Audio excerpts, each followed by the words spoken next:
or more are gathered in his name, there will be food. Or where 2 or 3 Baptists are together, there's 5 opinions. Okay, enough of the Baptist Church. Okay, I'm lifelong Baptist here. So, being Baptist growing up, I never knew what the word L-E-N-T, Lent, was. We didn't follow the church year. What has it been your experience in your church that they talked about Lent and Ash Wednesday and things like that? If you were raised knowing about that, raise your hand. If you were raised knowing about that and you were Baptist, raise your hand. Cool. If you came to know about all that as an adult in church, raise your hand. So on Ash Wednesday, this is a funny story. Some of my dear friends from home got online and posted, I was watching the news tonight and there was somebody that had this black thing on their forehead, and I thought it was something on the TV, and so I got up and I tried to wipe off the TV, and somebody got online and posted, well, I think probably they were wearing ashes for Lent. And my friend who's been in the church her entire life, I've never heard of that ever in my entire life. Raised Baptist in the hills of West Virginia, I had never seen an agate wreath till I was an adult. Because they were always very suspicious of those things. Ritualistic and not appreciating, I have come to really appreciate the fact that the church calendar follows the life of Jesus rather than Hallmark. So I like to preach Hallmark. I like to preach on Mother's Day about Mother's Day and Father's Day about Father's Day, but there's something about the liturgical calendar following the life of Jesus. And so right now we are in the season called Lent. Ironically, the color for Lent is purple.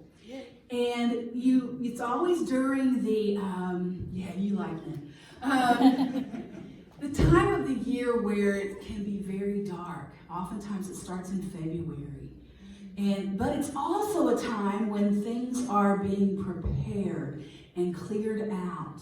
I've often compared Lent to spring cleaning. Think right now to one of your closets.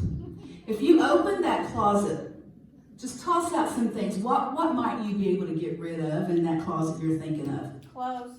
Shoes. Clothes and shoes that you haven't worn in a year. Everything, just things that you keep because you might need it someday, but they just clutter up your life. Or things that you hang on to for whatever emotional reason. Well, our souls are just like that. Our spirits are exactly like that. And so Lent is meant to be a time where we do some spiritual house cleaning. So it's 40 days from Ash Wednesday to Holy Saturday. You don't include the Sundays. And Fat Tuesday always happens on the day before Ash Wednesday because people had to eat up all of their rich foods, the foods that were seen as more indulgent, eggs, dairy, meats. And so that's how Fat Tuesday pancake suppers began. It really wasn't a Baptist idea for a fundraiser, not in the Bible. But it was eating up your indulgent foods before you gave up things for Lent. And so during those 40 days, you are thinking about Jesus in the wilderness. You're thinking about Jesus on his way to the cross. You're thinking about, what do I need to clean out of my closet? Are there cobwebs in my spiritual closet? Or are there things that are in my spiritual closet that I need to get rid of? That's what Lent is about. So it's not just a ritual, but very, very important in personal growth and spiritual growth. So that brings us to this text today, which is talking about God not giving up on the children of Israel. Oh my goodness, how many times could God have given up on the children of Israel? Over and over and over. And it says that you're my people, and I'm not going to give up on you because I love you. So when we talk about Lent, we talk about realizing the love of God, even though we are like those Israelites who maybe wander away and need to be brought back, or maybe there's something blocking our communication that needs to be put in the dumpster. That's what Lent is about. Now, in that hymn, Come Ye Sinners Poor and Needy, there are some really powerful words.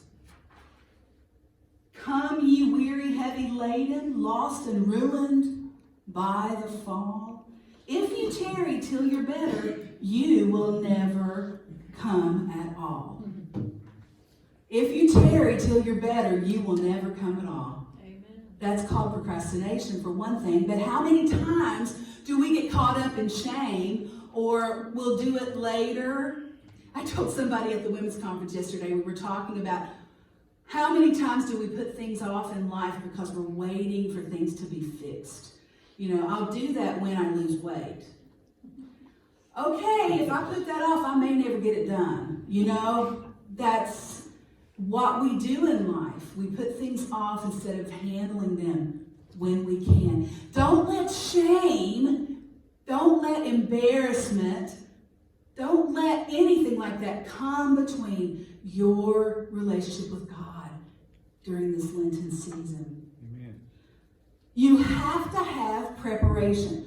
Ernie, Yes, ma'am. when you prepare your soil to plant, you don't plant till like probably May. May 10th. Yeah, so but what do you do before you actually plant? Well, I would probably till the garden, and if it needs fertilizer, I'll put fertilizer on it, mix it in.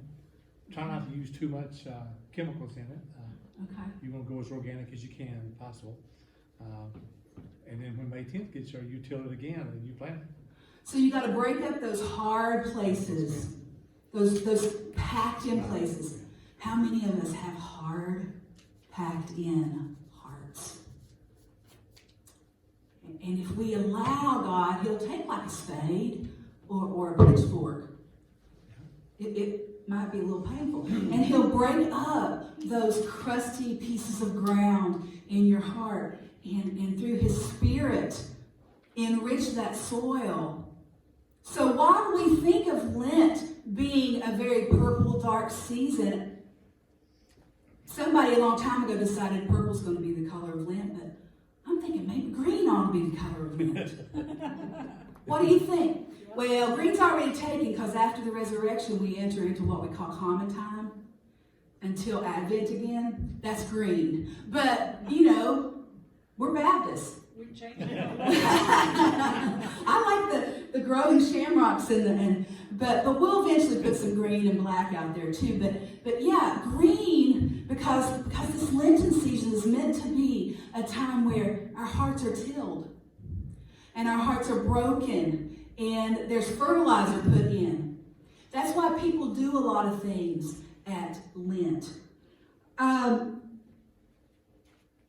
I read an article about this, and particularly in relation to God and the Israelites, about God didn't hate them. God loved them. He loves us. It doesn't say that God was so angry with the world that He sent His Son.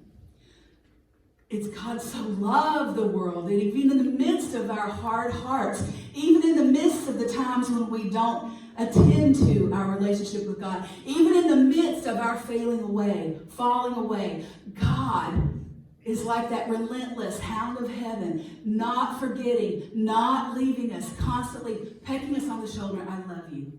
I love you. I love you. Amen. So Lent is a time for growth and to realize once again the great love of God. So this is an opportunity. It's an opportunity to break up the fallow ground of our cold hearts so that water of life can seep really deep down into the center of who we are. And for the Spirit to prune away our dead branches so that we can bear fruit. Lent is the season of new life, springtime for our souls. And when's the time? I mean, before spring, I know we always cut away our goldenrod and cut away the dead branches for spring on the bushes. So it's a time for pruning as well. Now, some of the ways that people do that or allow that to happen in Lent is coming to Jesus. It says, "Come, ye weary, heavy laden, lost and ruined by the fall. If you tarry till you're better, you will never come at all. I will arise and go to Jesus. He will embrace me in his arms. In the arms of my dear Savior, oh, there are 10,000 charms." So it's a choice. I will. The hymnal writer didn't say, "I think about it." He said, "No, I will. I will." So God is a gentleman. He's not going to invade your space, and you can keep him from intervening. You can close your life. You can close your heart. You can allow things to have a wedge in your relationship with God. But you can also choose to remove those. I will arise and go to Jesus, and he will hold me in his arms. One of the ways we can do that in Lent is Psalm 139. Oh my goodness, I'm going to read this a couple times. Psalm 139, 23 and 24. "Search me, O God, and know my heart. Test me and know my thoughts. See if there be any wicked way in me, and lead me in the ways everlasting. Search me, O God, and know my heart. Test me and know my thoughts. See if there be any wicked way in me, and lead me in the way everlasting." That's one way to start. And of course, you've always heard people joke about, "Oh, I gave this up for Lent. I gave that up for Lent." How many people here have ever given something up for Lent? And I don't want you, I'm not supposed to brag about stuff like this, but tell me about your experience. What is the kind of thing that you might give up for Lent, if there's one you can share? Well, we've given up meat, given up sweets. Ooh. Exactly. Well said. Yeah. So the whole point in fasting and giving up something is to point you to Jesus. Something that maybe means a little bit too much. Facebook. That's easy. Yeah. For some. Not for And- Lent. It can be powerful. I've fasted 1 year. I said we're not going to answer the phone during dinner. It doesn't have to be a food fast, although I know people who are fasting on Wednesdays during Lent, and they only eat like power shakes, kinds of things. They're giving up. Anything that will cause you, oh yeah, I'm doing this because I want to think about God more. It's about giving ourselves the space to think about God more. And another thing that people do during Lent, besides fasting and praying, is they may talk to their pastor or talk to a friend or confess to somebody sin. And James tells us, "Therefore confess your sins one to another and pray for each other so that you may be healed." The prayer of a righteous person is powerful and effective. Praying with one another so you may be healed. Oh my goodness. Also, when you give up something in Lent, it gives you a little taste, albeit little, of the suffering of Christ. Okay, it's a little thing to think of the suffering of not having chocolate compared to the suffering of Christ. But it puts you in the right mind to remember and to think about what Jesus did for us. It helps us, as in Philippians 3:10, I want to know Christ and the power of his resurrection, and participate in his suffering, becoming like him in death, and so somehow attaining to the resurrection from the dead. To be like Christ and participate in his suffering. That's the whole point. That's the whole point. And it says, when you fast in Matthew, don't look somber as the hypocrites. But when you fast, put oil on your head and wash your face so that it will not be obvious to others that you are fasting, but only to your Father who is unseen, and your Father who sees what is done in secret will reward you. So if you were really practicing good hygiene in this day, oil would be on your head, you would wash your face, you wouldn't let anybody know that you're doing such a good thing for the Lord. You talk good about the Lord. You know, so that you get pity or, oh, isn't that person pious? So you don't tell anybody. It's personal. It's personal. Yes, Rose, thank you so much. So we meditate on what Christ did, give up something, and then another thing people do is give to charity extra. Give extra above and beyond. A very important element of the Lenten season is becoming aware not only of the suffering and sacrifice of Christ, but the suffering of others. Between now and Good Friday, choose one way you can increase your giving to those in need. It could be through extra financial offerings, donating goods you no longer need, or used to charity, or increasing your personal time to a ministry or cause close to your heart. These are all things that get us outside of ourselves and into the mindset of Christ. Because it's so easy to not be in the mindset of Christ, isn't it? So that is what Lent is about.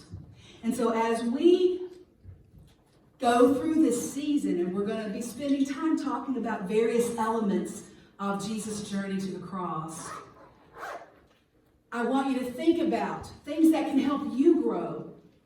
And we're going to sing this song as I stand up front to greet anybody who needs prayer, who wants to start this journey with a recommitment, who might want to just come forward to say, I need help with this. You can come talk to me. We'll sing the song. We'll just do the reprise at the end once.